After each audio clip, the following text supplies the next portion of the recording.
ऐसा होता है राजनीति में। आप कह रहे हैं जब कोई बात करें आप चारों ऐसा बाल नोचेंगे कि प्रशांत किशोर भाग जाएंगे टिकट के बाद से। मजा नहीं आ रहा था पत्रकारिता करने में, जेपी का ही माना जाता है, लेकिन इस बार जो वहाँ के विधायक है, क्या लग रहा है कि उनको हटा के आपसे चुनाव लड़वाएंगे कि जा रवि तू ही लड़ ल? तो देखिए पार्टी जो तो पत्रकार न थे जी, अब आप उन्हीं के सीटवा पे जा रहे हैं धावा बोलने, तो आप थोड़े मित्र रहेंगे ना कि तुम्हारे सीट पे मन करा तो चुनाव लड़ेंगे ना, यो बता। नमस्कार, स्वागत है आपका सिटी पोस्ट लाइव में। मैं हूं मुस्कान और आज हमारे साथ स्टूडियो में मौजूद हैं टीवी के चर्चित पत्रकार रवि त्रिपाठी। लेकिन आज ये पत्रकार की हैसियत से नहीं बात करेंगे, आज ये राजनेता के रूप में जाने जा रहे हैं और इनसे सीधे बातचीत करते हैं।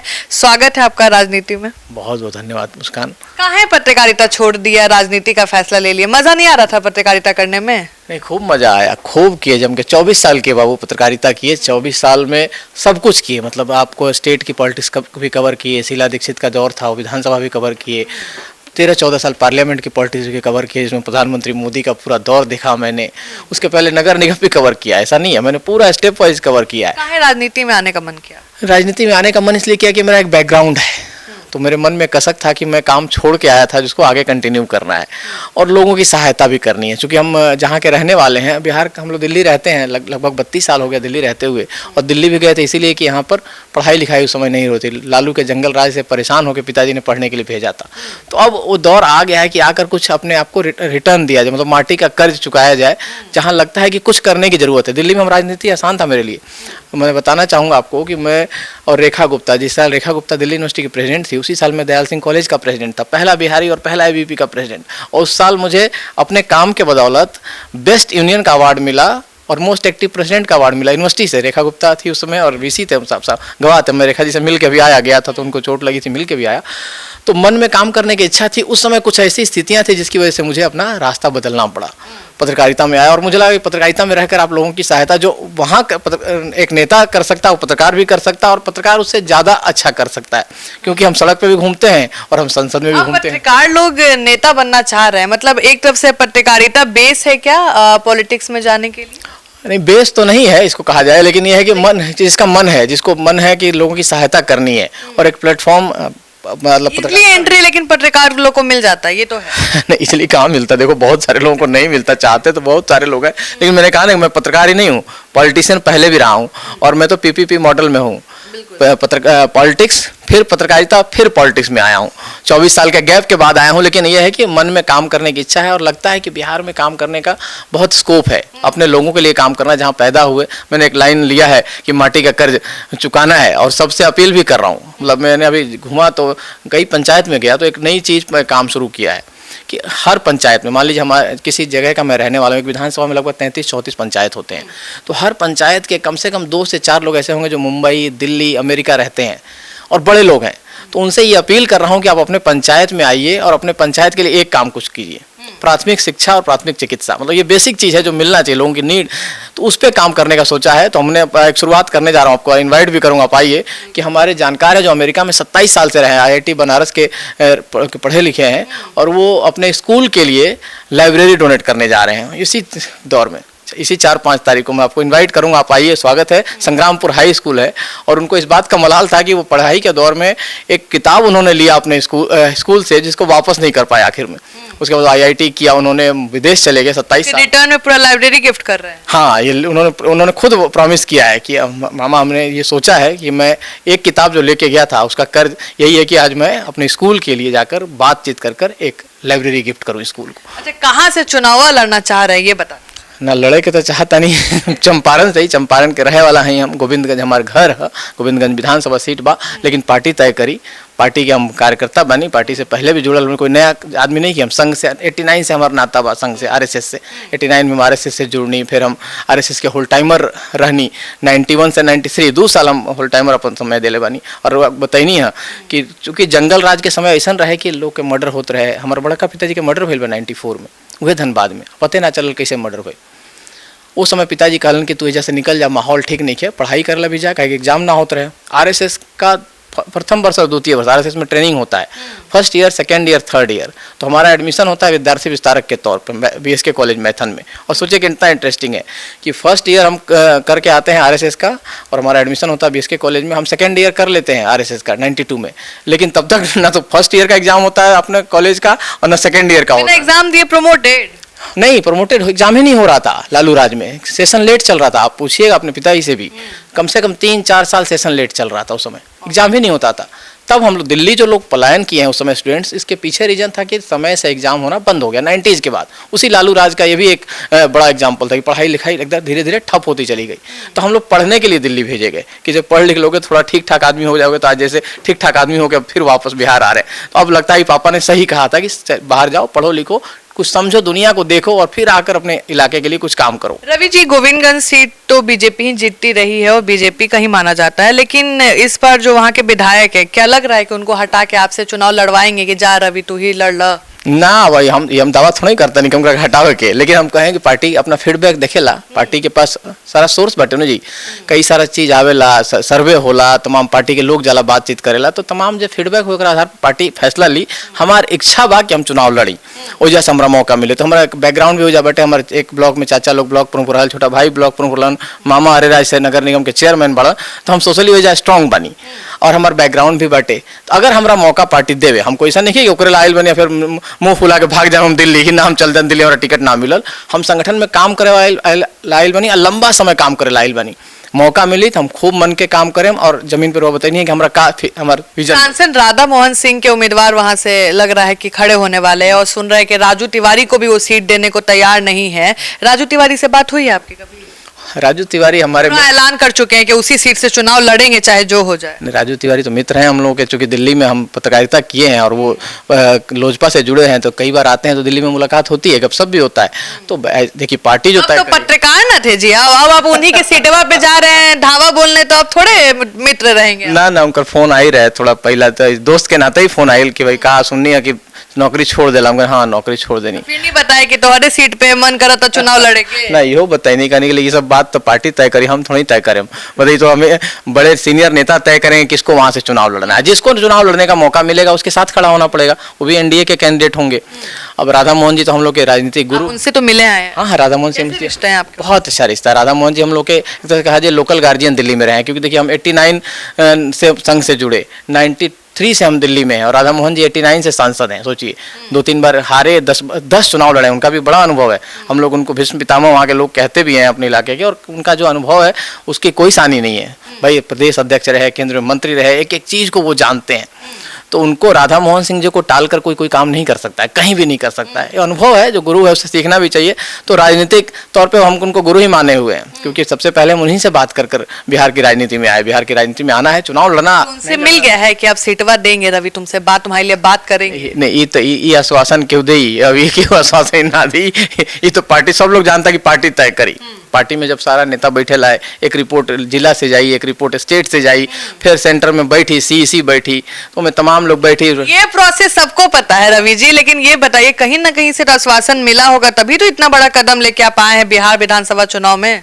आश्वासन तो यही मिला कि आपको काम करना है जाकर और अच्छा काम करना है। मान लीजिए आपको टिकट नहीं मिलेगा तो खाली चुनाव में प्रचार प्रसार करिएगा? हाँ, करेंगे ना, पार्टी के कार्यकर्ता के तौर पे क्यों नहीं करेंगे। जो अच्छा, माइकवा पकड़ के करते तो ज्यादा मजा नहीं आता? दूसरा माइक पकड़ के करेंगे प्रचार का, उसमें क्या कमी है। दूसरा माइक, जब हमने अपने आप को चेंज कर लिया अपना रोल, तो उस रोल में जो मुझे काम मिलेगा, देखिए चुनाव लड़ने का मौका देगी पार्टी, जम के लड़ूंगा, जम का हमारा एक अपना विजन है जिसके तहत काम करूंगा। मैंने कहा है कि जैसे आइडियल गांव हो सकता है तो आइडियल कंस्टिट्यूंसी क्यों नहीं हो सकता है। ये थोड़ा सा अटपटा सा चीज लगेगा कि आइडियलिज्म की बात कर रहा है, लेकिन मैं सोचता हूँ कि एक कंस्टिट्यूंसी में इतना काम कर दो, जो भी संबंध मैंने कमाया है आज तक, मतलब मैं पूरा देश घुमाऊँ, आपको बता दूं चुनाव के लिहाज से पूरे देश में, मतलब केरल से लेकर आसाम तक हर स्टेट को बाई रोड घूम के चुनाव कवर किया है।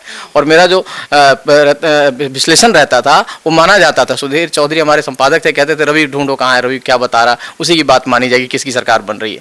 चाहे बिहार हो, चाहे असम हो, चाहे बंगाल हो, चाहे मध्य प्रदेश हो, चाहे छत्तीसगढ़ हो, चाहे महाराष्ट्र हो, और वो सटीक रहता था विश्लेषण, चूंकि मैं ग्राउंड पे जाता था। इस बार क्या लग रहा है, कौन किसकी सरकार बन रही है? एनडीए की सरकार बनने में कोई दिक्कत नहीं है। कोनो दिक्कत नहीं है, कहे कि हम देख ले। अभी सबसे बड़ी चीज़ है जो महिला आबादी, जो आप हैं, जो महिला आबादी से हमारी बात हो रही, हम कहीं कई जगह मिलने गए तो अंगना में बोली लाख लोग, महिला लोग घरे भेजम कर बबुआ के। अब पूछा था लोग कहाँ से लड़ेगा, केकरा पार्टी से बड़ा, हम कहनी मोदी के पार्टी, तब तो ठीक बा। तो ये नीतीश के पार्टी से बड़ा, नीति वही पार्टी से लड़ा, हम हाँ वही पार्टी से क्यों जात नहीं के पूछला? न जात तो नहीं खे पूछत लोग। ताकि वीडियो एक वायरल हो रहा है जिसमें बोला गया कि आप जात को वोट दीजिएगा कि विकास को वोट दीजिएगा, बोले विकास कौन से जात का है?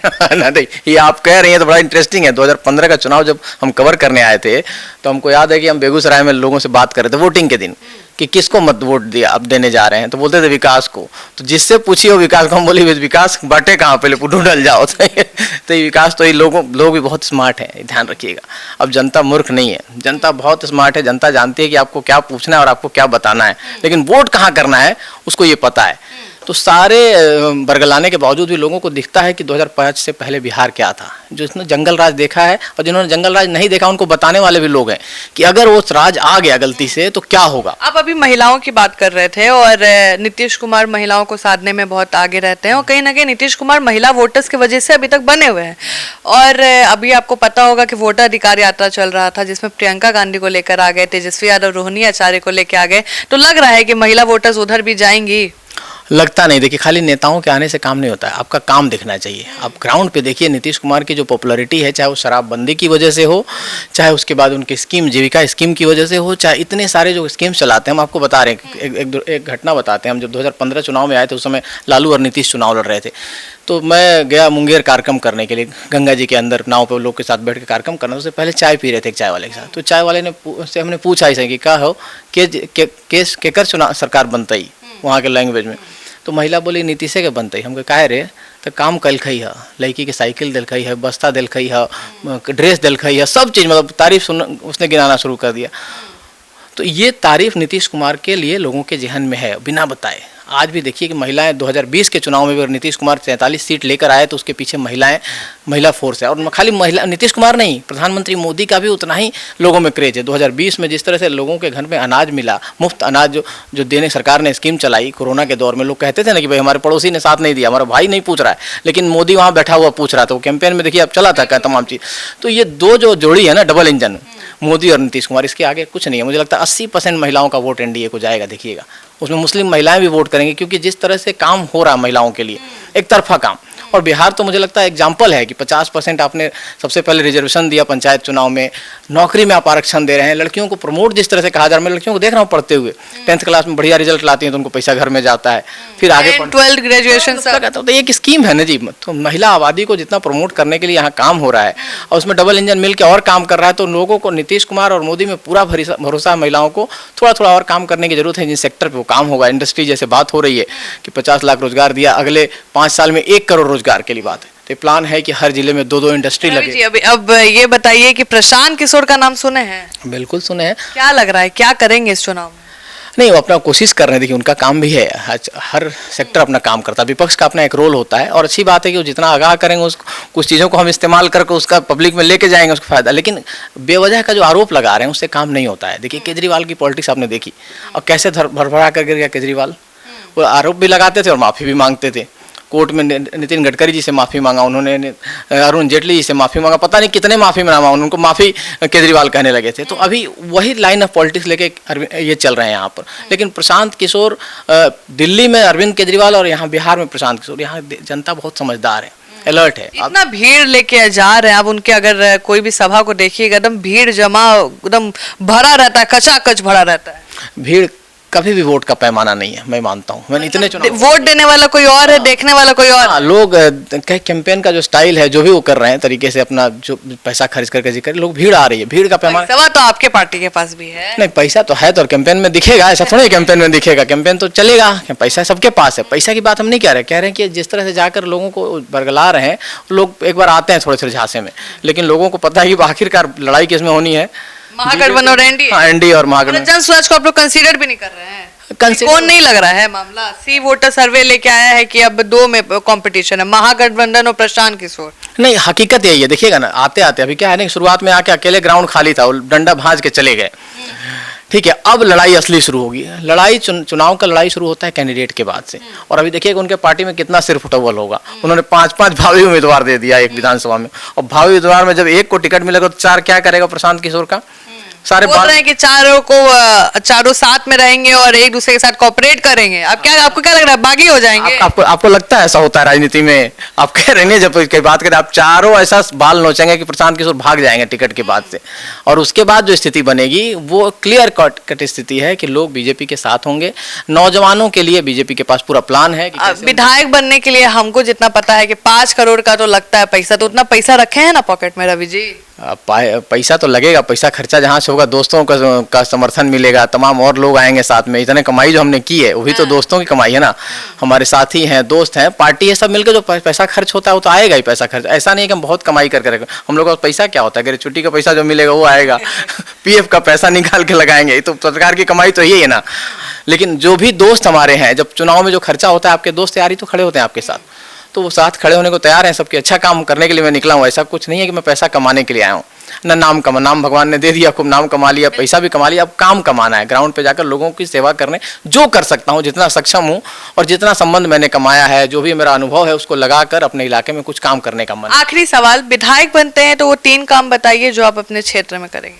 सबसे पहला है प्राथमिक शिक्षा और प्राथमिक चिकित्सा, दूसरा और तीसरा है कि हर गांव में एक स्पोर्ट्स फैसिलिटी को डेवलप करना, क्योंकि कहते हैं ना हेल्थ इज़ वेल्थ।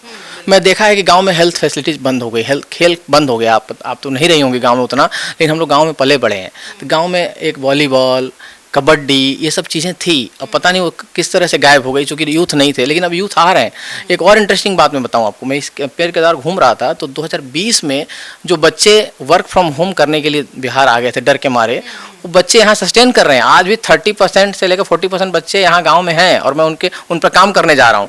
मैंने लिस्ट बनवाना शुरू कर दिया कि हर जिले में पता करो कि कितने बच्चे हैं जो वर्क फ्रॉम होम यहाँ बैठ के कर रहे हैं। बेंगलोर में जॉब करते थे, मुंबई में करते थे, दिल्ली में करते थे, नोएडा में करते थे, तो हमारे इलाके में कम से कम 50 बच्चे मिल गए मुझे। देखिए, तीसरा पॉइंट तो हम समझ रहे हैं, बहुत बढ़िया है, लेकिन पहला और दूसरा जो आपने कहा, आपको नहीं लगता है बहुत बेसिक चीज़ है जिस पे काम करने की बात हो रही है? सरकार लालू जी के बाद आपकी सरकार ही रही है, और अभी तक हम लोग इसी पे हैं कि नल जल, बिजली मिले, पानी मिले। इससे हम लोग कब निकलेंगे? कब हम लोग एजुकेशन और हेल्थ को मतलब अच्छा बना के इससे ऊपर कब हम लोग उठेंगे? मैं कह तो रहा हूँ आपको, यही तो उठना है, अब सबको मिलना पड़ेगा। ये खाली हमारी जिम्मेवारी नहीं है, आपकी भी जिम्मेवारी बतौर पत्रकार है कि सबको मिलकर अपने स्टेट को आगे बढ़ाना है। कि जिस तरह से देखिए, काम बहुत हुआ है, ऐसा नहीं कि काम नहीं हुआ है। डेवलपमेंट देखिएगा तो सड़क का डेवलपमेंट हुआ है, बिजली 24 आवर है। जो लड़के वर्क फ्रॉम होम अगर यहाँ से कर रहे हैं, इट मीन्स बिजली है ना, तभी तो कर रहे हैं, उनको IT का काम करना है। तो सड़क है, बिजली है, कानून व्यवस्था में पहले की तुलना में बहुत सुधार है, तो एक बेसिक चीज़ आ गया है। अब इंफ्रास्ट्रक्चर उस पर डेवलप होना है, इंडस्ट्री को आपको बुलाना है, उद्योग स्थापित करना है, बाकी चीज़ें करके आगे बढ़ना है। जैसे आपने हेल्थ का कहा, तो यही काम हम लोग करना है कि सरकार स्कीम बनाती है, नीचे तक नहीं पहुंच पाता, कई बार ऐसा लगता है। तो उस चीज़ों को हम लोग लोकल लेवल पे जो भी लोग हैं, जैसे हम गोविंदगंज में हैं, तो हमारी जिम्मेवारी है कि वहाँ 3 मान लीजिए हॉस्पिटल है, छोटे छोटे हॉस्पिटल हैं, उन तीनों को कैसे सुचारू रूप से चलाया जाए, उस पर आपको ताकत लगानी पड़ेगी। हर जिले का जिला हॉस्पिटल बढ़िया हो जाए, यही तो है। और सब कोई सबके लिए नहीं काम करे, हर आदमी अपने जिले में थोड़ा मेहनत कर लेना। अच्छे लोग, रिसोर्सफुल लोग हैं, बिहार के लोग बहुत रिसोर्सफुल आज की डेट में। पैसा बहुत है, लेकिन जा कहाँ रहा है? नहीं, आ नहीं रहा है, दिक्कत ये है। मतलब बाहर से नहीं आ रहा है लोग, मतलब जो इन्वेस्टमेंट खाली सरकार के खर्चा करने से डेवलपमेंट नहीं होता है। सरकार के साथ साथ जो प्राइवेट सेक्टर का इन्वेस्टमेंट होना चाहिए, वो उसको विश्वास नहीं जग रहा था पहले बिहार में, लेकिन अब जगना शुरू हो गया है। क्योंकि आप देखें कि बीच में सरकारें बदली, फिर आई, फिर बदली, फिर आई, तो ये कॉन्फिडेंस उनमें नहीं आता बिजनेसमैन में। और मैं बार बार कह रहा हूँ कि 2005 से 10 अगर आप देखिएगा तो 1950 आज़ादी के बाद से लेकर अब तक का जो बिहार का स्वर्णिम काल है, वही 5 साल है। उसी 5 साल की कमाई हम सब देखते हैं, और नीतीश कुमार को उसी लिहाज से जाना जाता है कि उस 5 साल उन्होंने जम के काम किया, कानून व्यवस्था को दुरुस्त करना, डेवलपमेंट को करना। तो आज फिर एनडीए की सरकार है, और अगले 5 साल फिर एनडीए की सरकार रहने वाली है। मैं बता रहा हूँ, ये स्वर्णिम काल पार्ट 2 होने वाला है, और ये उम्मीद करके चलिए अच्छा होने वाला है बिहार के लिए। और बिहार का अच्छा होना अब तय है, क्योंकि बिहार के नौजवान, आप जैसे नौजवान, हम जैसे लोग जो बाहर जाके अब आकर वापस काम करना चाहते हैं, मैं नहीं हूँ, कई सारे लोग हैं जो सेटल हो चुके हैं, कमाई अपनी कर चुके हैं, उनको लगता है कि हमको अब अपने मिट्टी का कर्ज चुकाना चाहिए, हमारे कुछ देना, बैक देने की बात कर रहे हैं लोग। तो ये अच्छी चीज़ है, और ये अच्छी सोच के साथ ही बिहार आगे बढ़ने वाला है। सरकार यही रहेगी, उसमें कोई बदलाव नहीं होगा। थोड़ा बहुत जो छेड़छाड़ करना होगा, प्रशांत किशोर थोड़ा नुकसान जिसका करें, हमारा करें, उनका करें, लेकिन प्रशांत किशोर पर लोग भरोसा नहीं करेंगे। वो केजरीवाल पार्ट 2 साबित होंगे, ये मुझे भरोसा है। तो आप सुन रहे थे रवि त्रिपाठी को। नेता कम पत्रकार की भाषा ज्यादा बोलते हैं, लेकिन हम भी उम्मीद कर रहे हैं, देखते हैं कि टिकटवा किसके खाते में जाता है। वो बोल रहे हैं कि हम साथ नहीं छोड़ेंगे, रहेंगे पार्टी के साथ, और ये भी बोल रहे हैं कि सरकार भी एनडीए की आने वाली है। आपको क्या लगता है, हमें जरूर बताएं।